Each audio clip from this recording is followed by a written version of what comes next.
So last week I created a video talking about the major Coltrane patterns, and I thought this week I'll follow that up with a companion video talking about the minor Coltrane patterns. And just like before, I've created a PDF, so you just download that. It's free to download, don't have to sign up for anything. You can just grab it off the links on this video, okay? But there are two approaches to creating the minor Coltrane patterns that I've seen. One is based on, it's kind of a modification of the major Coltrane pattern where you take the first, the second, the third and the fifth. But in the case of the minor, you'd take the first, second, minor, third and fifth. So that's one approach.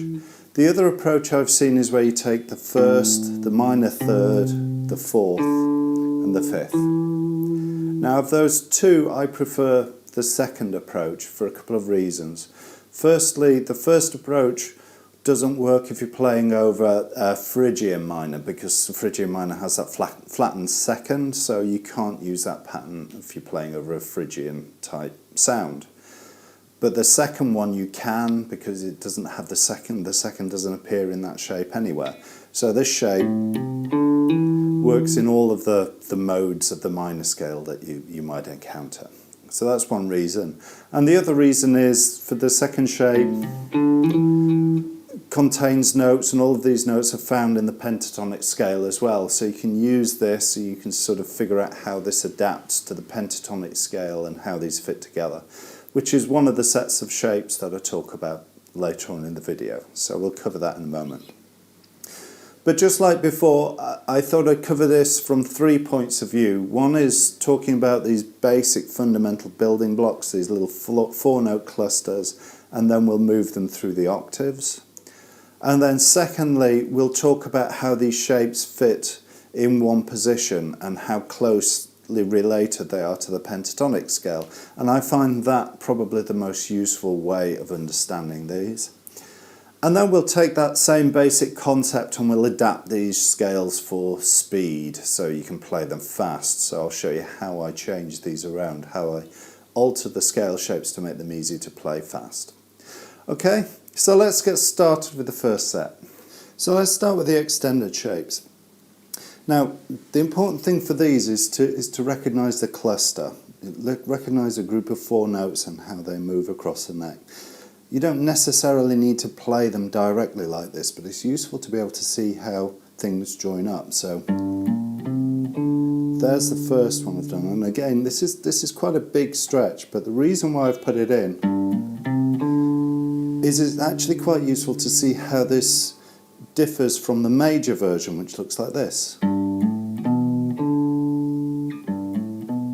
So you can see that second and third note is one semitone higher, one fret higher. And then we start the next position, then the last position just there, and you can see you've got that difference between the G and the B string causing that kink in the shape.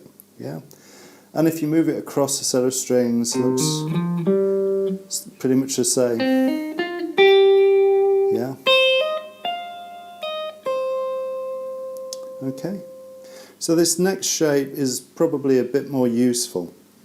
And again, it's worth looking at the fundamental shape, the starting four notes. You can see they're across two strings. And we'll find this shape again later on when we go through the pentatonic shapes. You can see this looks like the bottom four notes of the pentatonic scale here.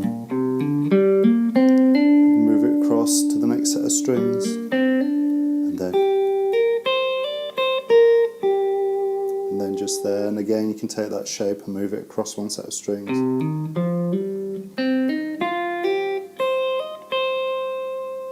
Yeah. And then the final shape I'll do in A minor.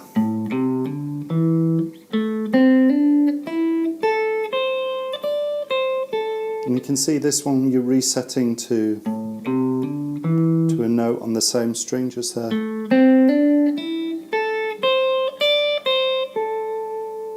And actually a nice way of learning, because people get confused as to where to reset. And one way of figuring that out, which is quite musical actually, is to use a slide. So if you go there and you instead of playing that note, use that as a start for a slide. just there. Hear that?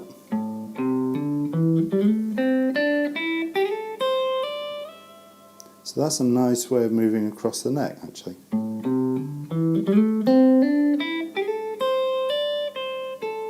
Or if you're doing E minor, there's that fragment. And there you can see the top part of the low fragment there. And you can do that same slide here.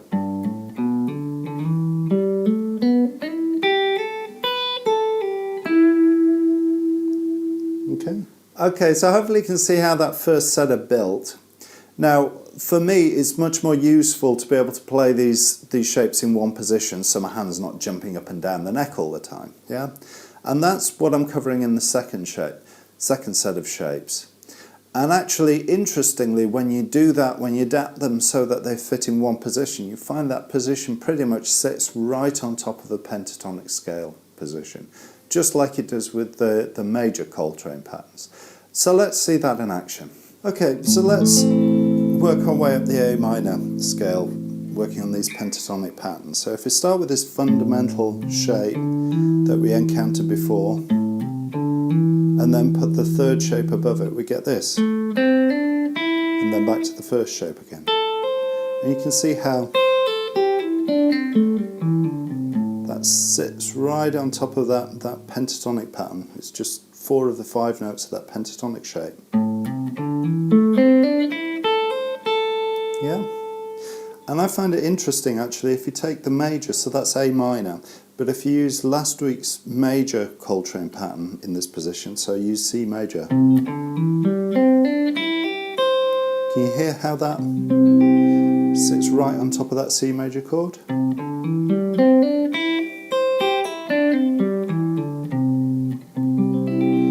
So that's the major Coltrane pattern, and we try the minor one. So that sits right on top of that, but it's just taking notes out of the standard pentatonic scale. So that kind of shows you how the Coltrane pattern fits harmonically. Yeah. So that's the first position. So the second position sits on top of the next position of the pentatonic, just there. And you can see there's one of the fundamental shapes we were looking at earlier. And if we move to the other one,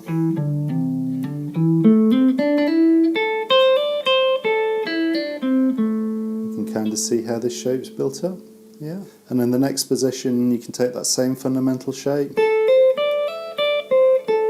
and then the third one, and then back to the second one. Hopefully you can see how this is working. So if you take that fundamental shape just here, and then the third one. Yeah, hearing how these work. And then on this one we can that's fundamental shape there.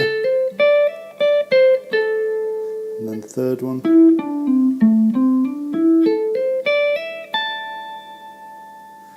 Okay, so I find those probably the most flexible and adaptable set of shapes that you can use. Now, they do have a disadvantage, and I've talked about this in previous videos as well. The big problem with anything with 2 notes on a string is that you're limited with how fast you can play that. And there are certain tricks that you can bring to bear to speed things up a little bit.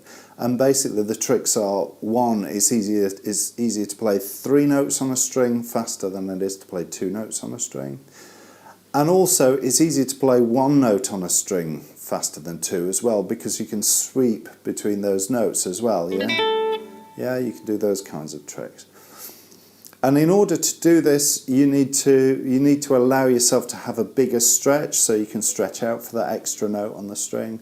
And the other thing you'll find is when you start doing this, you need to miss a string out if you want to stay in the same position sometimes.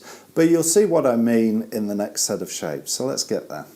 Okay, so let's see if we can build these speed patterns or these shred patterns, yeah? Based on the principles that we allow ourselves 3 notes on a string, or 1 note on a string, or we can do a string skip. or we allow ourselves to do big stretches as well. So if we work on the A minor shape again, and we start just there on that low A, I can put 3 notes there, and you can actually see this is actually the extended pattern, the 4 notes that I did in the very first shape, yeah? And then I can put 1 note and then 3, and then string skip. Gives me that kind of shape, yeah?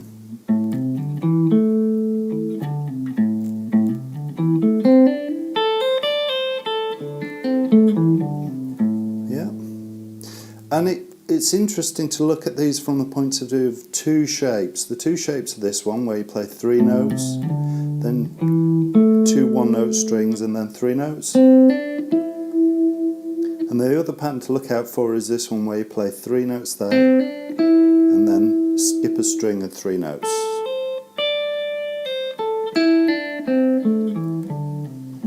And you'll see all of these shapes going up the neck are built from those 2 building blocks. So if you can play those, then you can play everything, yeah? So if you take the next position, you can see just here, 3 notes, 1, 1, and then we do a string skip. So it's the other shape, yeah?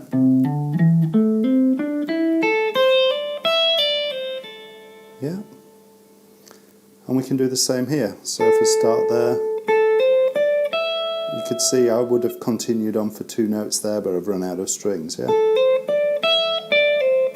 But going the other way, I do that string skip. Yeah, so this is start that first shape, top half, then 1, 1, yeah? Let's try the next one just there. So we're doing 3 strings, 3 notes, then 1, 1, 2, 3 notes. And then in this one, I cheat and allow myself to hit that top note, yeah.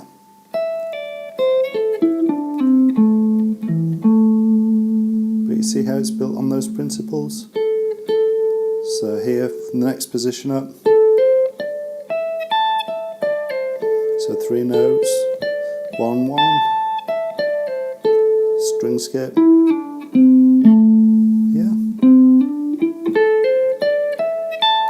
So hopefully you can see how all the shapes are built from those same 2 building blocks. So just like I said, there's a PDF to download that contains all of these shapes drawn out on there, so just download that, help yourself to it.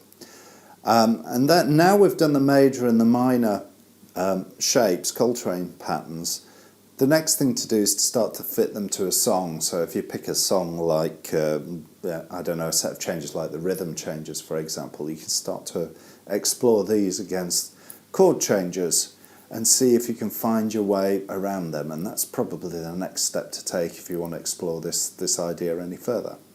But anyway, that's enough for this week, and we'll chat next time. Goodbye.